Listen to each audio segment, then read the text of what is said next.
Aula de número 25, Geografia, segunda série do ensino médio, Urbanização.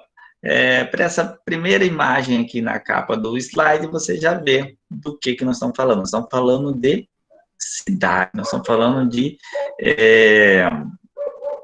urbanização está relacionado ao aumento das pessoas que vivem na cidade. Muitas vezes a pessoa confunde e entende urbanização como assaltar a rua. Não é isso que é urbanização. Urbanização é esse fluxo de pessoas do campo para a cidade. Por exemplo, o Brasil se está urbanizando, né? A população rural está indo para a cidade, se está tornando uma população urbana, está vivendo aglomeradamente. O Brasil, por muito tempo, foi um país rural. A maior parte da sua população vivia no campo. Por quê? Porque o Brasil era um país agroexportador. Uma série de fatores fez com que o país fosse se urbanizando, né? Por exemplo, como a mecanização das lavouras, né? Vai diminuindo o emprego no campo, vai fazendo com que as pessoas abandonem o campo e venham buscar uma nova ocupação na cidade. Outro fator, as grandes propriedades rurais, né? Uma propriedade rural, uma grande propriedade, ela não vai ter quantidade de pessoas, vai ter uma grande plantação lá, mas não vai ter muitas pessoas vivendo naquela região. Então, muitas pessoas, pequenos produtores, vão sendo expulsos do campo. Por quê? Porque a pequena produção não tem condição de competir com essa grande produção, com essa produção em larga escala. Então, essas pessoas vão abandonando o campo e vão morar na cidade. Tem até uma música sertaneja que fala muito disso aí, que não me lembro o nome, mas é uma música que fala: seu moço, eu já fui roceiro no Triângulo Mineiro, onde eu tinha o meu ranchinho, né? Aí ele tinha de tudo nesse ranchinho dele lá, era uma pequena propriedade. Aí uma série de fatores fez com que ele vendesse a sua pequena propriedade e veio morar na cidade. E morando na cidade, não tinha formação intelectual, não conseguiu um bom emprego, né? A família desestruturou toda e faltou emprego. A filha se perdeu, a mulher se perdeu, né? E aí essa pessoa também não consegue mais voltar para o campo, porque a condição social que ele tem na cidade já não propicia que ele consiga comprar novamente um terreno no campo. Uma série de fatores que criam essas problematizações. Mas é um caminho sem volta a urbanização, já que o campo não consegue gerar tantos empregos assim. Você pode até melhorar incentivando a agricultura familiar, fazer com que algumas pessoas voltem das cidades, voltem a viver no campo. Mas precisa ter um incentivo governamental muito grande, precisa ter reforma agrária, precisa ter um auxílio dessas pessoas constante para que elas permaneçam no campo, né? Caso contrário, a gente vai continuar tendo esse aumento da população urbana no Brasil, né? E qual que é o problema do aumento da população urbana? É que a maioria dessas pessoas acabam vivendo em condições, em subhabitações, que são as favelas, os cortiços, que nós vamos ver na aula de hoje. O processo de urbanização ocorre quando, em certo momento histórico, a população residente nas cidades cresce em um ritmo mais acelerado que o ritmo da população total do país. Nesse caso, a taxa de crescimento da população urbana é maior que a da população rural. A revolução desse processo está historicamente ligada à industrialização. Então, aqui vem para dizer o que eu já disse na introdução. A industrialização, a mecanização, a automação das lavouras vai expulsando essas pessoas do campo. E o que eu falei no começo da aula, urbanização não é essa coisa de, queria fazer calçada, fazer rede de esgoto, fazer asfalto. Não, urbanização é um movimento da população, é quando a população residente nas cidades passa a crescer no ritmo maior do que a população total e do campo, né? Atualmente, o processo de urbanização é mais intenso no país em desenvolvimento do que nos países desenvolvidos. Por quê? Né? Os países desenvolvidos já está consolidado as pessoas que estão vivendo na cidade e as pessoas que estão vivendo no campo. No país em desenvolvimento, está havendo essa transformação, então está havendo essa urbanização, né? As pessoas estão abandonando o campo para vir morar na cidade. Por isso que no país em desenvolvimento, o processo de urbanização é maior do que num país desenvolvido. O país desenvolvido, ele já está urbanizado, né? O país em desenvolvimento, ele está em urbanização. A população rural e urbana, percentual da população vivendo em áreas urbanas. Países mais desenvolvidos, países menos desenvolvidos. Então, olha só aqui, ó. Aqui está em porcentagem da população, aqui está o ano. Então, 2010, né? Aqui, nos países desenvolvidos, que é vermelho, né? A quantidade da população, e nos países em desenvolvimento, nos países menos desenvolvidos, né? Menos de 50%, nos países desenvolvidos, né, sempre acima de 50%, chegando aqui, ó, a 80 e pouco na projeção para 2030. Então, como eu falei, aqui está urbanizado, aqui a população está se urbanizando. Então, o processo de urbanização, como foi dito, é maior no país menos desenvolvido, porque ele está transformando, né? Se bem que a curva não é tão diferente de um para o outro, né? Mas é um pouco maior. Por quê? Né? A população desses países desenvolvidos, ela era majoritariamente rural. Os países subdesenvolvidos, ou menos desenvolvidos, né, são países que estavam muito ligados àquela produção agrícola anterior, né? E que gerava pouco riqueza, e isso que gerava o subdesenvolvimento desse país. Então, eles estão saindo de uma problemática, né, para ir para outra. Por isso que a urbanização, o processo de urbanização é maior do que nos países mais ricos, porque os mais ricos já estão urbanizados. Mundo, porção da população urbana em 2012. Essa aqui, uns anos atrás. Então, nós temos aqui, quanto mais escuro, mais avermelhado, indo aqui para o roxo, mais população urbana em porcento. Então, aqui, ó, onde tiver bem avermelhadinho, quase um roxo não, um vinho, está entre 91% e 100%. O vermelho é 81% e 90%. Então, veja só, o Brasil já entra aqui nessa categoria aqui, ó, de 81% e 90% da população urbana. Na Argentina, a população tem maior população urbana do que o Brasil. Olha só, o Brasil, ele está no conjunto de países desenvolvidos aqui, como a Austrália, como a França, os países do norte aqui da Europa. E aqui, gradativamente, onde que nós vamos ter população, muita população ainda rural? No interior da África, né, onde tem os graus de desenvolvimento menor, na Índia, na China, né, já está no meio do caminho, né, mas ainda tem muita população rural. E esse é um dos fatores importantes, né, quando se pergunta se a maior parte da população do mundo é rural ou urbana, né? Se a gente pegasse só a América, seria urbana. Se a gente pegasse só a Europa, seria urbana. Mas como Índia e China têm uma população imensa, quando você pega o total, a maior parte da população do mundo vai ser ainda a população rural, por causa desses dois países aqui, China e Índia, né? Por causa da imensa população que eles têm. E grande parte da população deles ainda vive no campo. Veja só aqui, ó. População urbana em 2012, né? A Índia, praticamente a Índia toda, né? Está aqui entre 31% e 40%. Vamos supor, se for 30%, 70% então da Índia é rural. Né? Da China, está aqui, ó.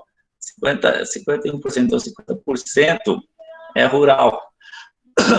Então, por causa desses fatores, ainda a maior parte da população do mundo ainda é rural. As cidades estão interligadas e conectadas por sistemas de transportes e de telecomunicações.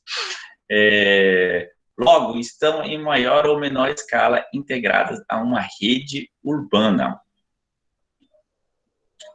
O grau de influência que as cidades exercem na rede urbana em que elas se encontram define as relações de hierarquia existentes entre elas. No ápice dessa hierarquia estão as metrópoles, ou seja, as cidades mais importantes de uma rede urbana. Então, as cidades, elas formam polos, né? Vamos dar o exemplo do Mato Grosso. Nós temos Cuiabá. Cuiabá e Várzea Grande são cidades, já é um outro exemplo, são cidades conurbadas, é uma conurbação urbana, uma cidade não separa da outra, uma cidade está colada na outra, né? É uma conurbação urbana, né? Forma uma região metropolitana só. Se os prefeitos de Várzea Grande e Cuiabá tivessem estudado geografia, eles deveriam entender que o que um faz influencia no que no outro faz. Né? Por exemplo, o que aconteceu agora na relação da pandemia. Chegou um momento que a Várzea Grande reabriu enquanto Cuiabá continuou fechada, né? Isso gerou um problema muito grande para Cuiabá, porque as pessoas vinham para a Várzea Grande para ir no comércio e tudo mais, e voltavam para Cuiabá. Então, as decisões têm que ser tomadas em conjunto, as duas cidades. Né? Uma cidade não vive independente da outra, porque elas são conurbadas, elas são unidas uma à outra. Mas eu quero falar de outra coisa, quero falar dessa influência que a cidade tem sobre a região. Aí tem as cidades polos, né? Por exemplo, no norte, qual que vai ser a cidade polo? Vai ser Sinop, mais a leste, Barra do Garça, vai ter a região ali de cidades que vão estar interligadas com Barra do Garça, né? Mais para a região oeste, né, de fronteira, vão ter Cáceres, né? Tanto é que saiu uma notícia aí que Cáceres teve que entrar na justiça para fazer com que as outras cidades circunvizinhas a ela fechassem, né? Porque quando as pessoas ficam doentes nessas pequenas cidades, os doentes vão para Cáceres. Então, não adiantaria Cáceres se fechar, enquanto essas cidades onde ela exerce influência continuassem abertas. Então, nós temos zonas urbanas, né, e temos polos, né? Temos cidades polos e temos as grandes metrópoles, que é o ápice dessa hierarquia, que são metrópoles imensas que influenciam em grande número de cidades. No Brasil, nós temos metrópoles São Paulo, nós temos metrópoles Rio de Janeiro, uma metrópole. Tem-se uma perspectiva que a região metropolitana de Rio e São Paulo um dia vão se unir, vão formar uma região metropolitana só. O processo que resulta na formação de grandes aglomerados urbanos é conhecido como conurbação, né, que era o que eu estava falando sobre Cuiabá e Várzea Grande. Quando ela ocorre, os limites entre as metrópoles e as cidades integrantes desse aglomerado deixam de ser perceptíveis. Então, é uma cidade só, Cuiabá e Várzea Grande, né? Não dá para perceber ali. Tem um rio ali, mas você podia ter um rio, né, e não ser divisa de uma cidade ou outra, né? Você passa o rio e continua urbano ali. Então, não há uma separação. Por isso que a gente fala região metropolitana, até tem aquela questão do aeroporto, né? Fala, a pessoa chegou no aeroporto, Marechal Rondon falou Cuiabá, né? Antigamente falavam no aeroporto de Cuiabá, Marechal Rondon, né? As irlandeses ficavam bravos, né? Hoje fala assim, né? Chegamos na região metropolitana, Várzea Grande, região metropolitana de Cuiabá, né? Porque geralmente a pessoa vem para ir em Cuiabá, né? Uma pessoa, por exemplo, de negócio vem para fazer Cuiabá e pousa em Várzea Grande, aí fala, tá chegando em Várzea Grande, fala, tá tranquilo, daí quando vai chegar em Cuiabá? Não, né? Então, por isso fala, chegamos em Várzea Grande, região metropolitana de Cuiabá, né? Para não ter essa discussão se chegou em Cuiabá, mas Várzea Grande. Na verdade, é uma região metropolitana só. Tanto é que tem pessoas que quando viaja, fala, de onde você é? Fala, eu sou de Cuiabá, né? às vezes não é nem vergonha de Várzea Grande, é pegar e falar mesmo, né? Bem com eu sou de Cuiabá, porque sabe que a pessoa vai conhecer. Eu mesmo, se for para outro lugar, a pessoa fala de onde que você é lá, eu falo Cuiabá, né? Aí explica, Várzea Grande, colado ali. É, então, para você entender, o que não é conurbação, por exemplo, Cuiabá, Santo Antônio, né? Quando você sai de Cuiabá, aí você pega a estrada lá para Santo Antônio, você vai ter uma região lá de fazendas, uma região rural, até chegar na zona urbana de Santo Antônio, ou seja, entre uma cidade e outra, né, há essa divisão, você percebe, né, você saiu da cidade, você não chegou em outra. Cuiabá e Várzea Grande, uma pessoa que não conhece a região, né, vai passar de uma cidade para outra e não vai perceber.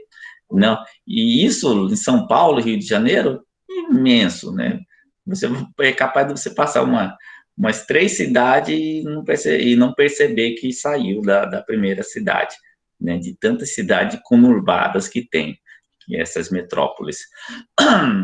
Um outro exemplo que as pessoas às vezes não entendem, né? Quando vai para Chapada, né?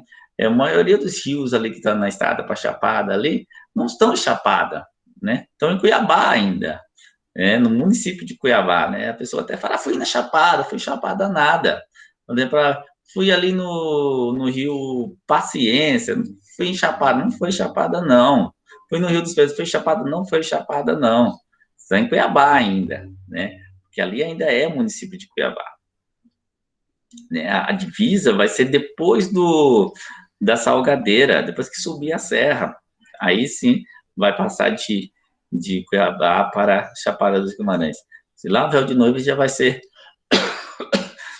Chapada dos Guimarães. Né? Então a pessoa tem que entender o que é uma cidade e o que é um município. Né? Cidade é aquela região urbana. Né? Você deixou a região urbana, você saiu da cidade de Cuiabá, mas não saiu do município de Cuiabá. Né? Você continua no município de Cuiabá. E aí depois você entra no município de Chapada, mas não entrou na cidade de Chapada. Né? A cidade de Chapada você vai chegar com, né, terminar a estrada lá, chegar lá e ter aquela região urbanizada. Isso tem que ser bem entendido, né? Se você olhar para um lado para o outro, você tem um monte de lavoura, você está no município, de algum município, não está em alguma cidade. Cidade é aquela região urbanizada do município. Os 10 aglomerados urbanos mais populosos do mundo em 2014, né, que são as grandes metrópoles. Tóquio é o grande aglomerado urbano, com 37,8, né? É difícil no Japão não ser aglomerado, né? Porque o território é muito pequeno. Delhi também, né? Pequeno. Xangai tem um território grande, mas a população é imensa, a população da China. Então, vai formar em Xangai um grande aglomerado de habitantes, com 23 milhões de habitantes. Cidade do México é um grande aglomerado urbano com 20 milhões. Mumbai, né, 20 milhões. E São Paulo aqui, ó, 20,7 milhões. Praticamente empatado aqui, né? A tendência é que São Paulo se torne aí entre as 5 maiores aglomerados urbanos do mundo, né?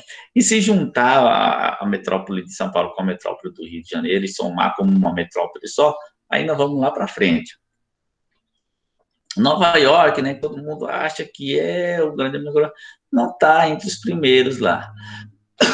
Né? Tá aqui é um grande aglomerado urbano, é uma grande metrópole, mas não está em termos de quantidade de habitantes entre os primeiros lugares, mas é uma grande metrópole.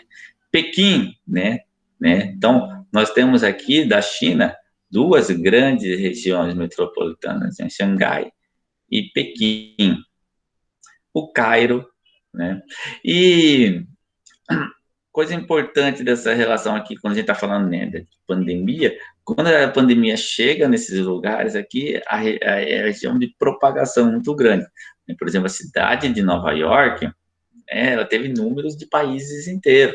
Né? Por exemplo, São Paulo, quando você calcula São Paulo, Rio de Janeiro, chega a números de países inteiros, porque são regiões onde tem uma aglomeração de habitantes muito grande. A junção de duas ou mais metrópoles forma as megalópolis, que são encontradas principalmente em países onde as redes urbanas são extremamente densas e complexas. Então, nós temos região metropolitana, que vai ter ali a cidade, polo ali da região, nós temos as metrópoles e temos as megalópolis, quando uma metrópole faz uma conurbação com a outra, né? É o que eu estou falando, né? Quando haver a conurbação entre Rio de Janeiro e São Paulo, nós vamos formar uma megalópole. Então, aqui nós temos megalópolis aqui, ó, em San Diego, Los Angeles, aqui, ó, a região de Detroit, nos Estados Unidos, região de Nova York, aqui, ó, com Washington, formando megalópolis. O termo megacidade caracteriza-se centros urbanos no mundo que possuem um número de habitantes igual ou superior a 10 milhões de habitantes. Em 1990, havia 10 cidades desse porte em todo o mundo, ou seja, cidades com 10 milhões de habitantes. Várzea Grande está quase lá, né? Está quase, só nascer mais um punhado de gente aí, Várzea Grande se torna uma megacidade. Tira, né? Talvez nunca chegue a isso, né? Por isso que a gente chama Várzea Grande, né, até Cuiabá, né, de vilas, né, onde todo mundo se conhece, praticamente a gente se vê quase todo dia. Nessas mega cidades, você vai encontrar pessoas que você nunca mais vai encontrar na vida, de tanta gente que tem nessas cidades. Em 2014, esse total passou para 28 cidades ao redor do planeta, que abrigavam cerca de 12,5% da população urbana global. No Brasil, existe apenas uma megacidade, que é a cidade de São Paulo, cuja população, em 2014, era na ordem de 11,5 milhões de habitantes. É cidade de São Paulo, não é o estado de São Paulo. Cidades globais são aquelas que desempenham um forte protagonismo no fluxo de relações internacionais, seja no contexto econômico, social ou cultural. Levando-se em conta aspectos como os serviços urbanos oferecidos e a qualidade dos setores de telecomunicações e transporte, vinculados ao papel que elas exercem nos fluxos de produção e de comércio global, essas cidades foram categorizadas em 3 níveis. Alfa, que são as cidades globais mais influentes, beta, as cidades globais de influência intermediária, e gama, cidades globais menos influentes. Então, o que é uma cidade global, né? Por exemplo, Nova York, né? Ela gira sobre o mundo. Por exemplo, quando a gente teve o atentado terrorista lá nas Torres Gêmeas, o que aqueles terroristas queriam atingir naquelas torres? Eles queriam atingir o centro nervoso do mundo, né? Na cidade de Nova York, o principal edifício onde estavam os escritórios das maiores empresas globais. Então, atingindo aquele edifício, né, o World Trade Center, eles estavam atingindo o mundo, né? Então, aí você tem a ideia de tão global é a cidade de Nova York. Ela exerce influência sobre o mundo todo. E os terroristas sabiam disso, né? Sabiam que atingindo aquele prédio, naquela cidade, eles estariam atingindo o mundo capitalista como um todo, né? Isso você tem um exemplo bem claro do que é uma cidade global. E ali nós temos os níveis de influência, né? Alfa, beta e gama, né? Pela categoria de influência que essa cidade exerce sobre as outras. E aqui nós temos esse exemplo de onde estão essas cidades alfa, beta e gama. Alfa,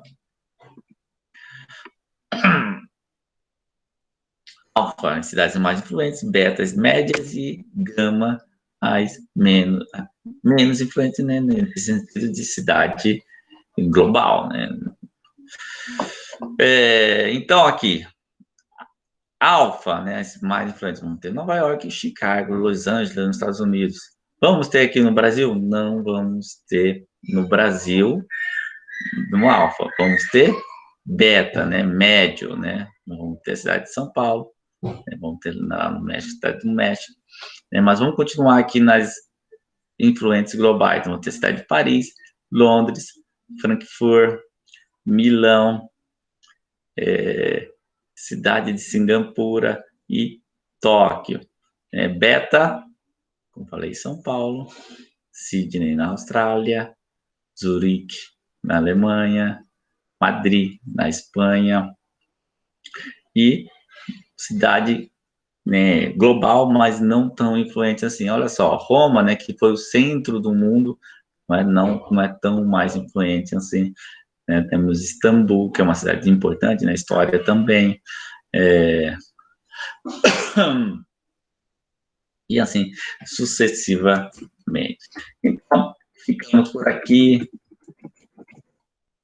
Espero que tenha aguçado ainda mais a sua vontade de aprender sobre a geografia demográfica, sobre a urbanização e organização das pessoas pelo mundo.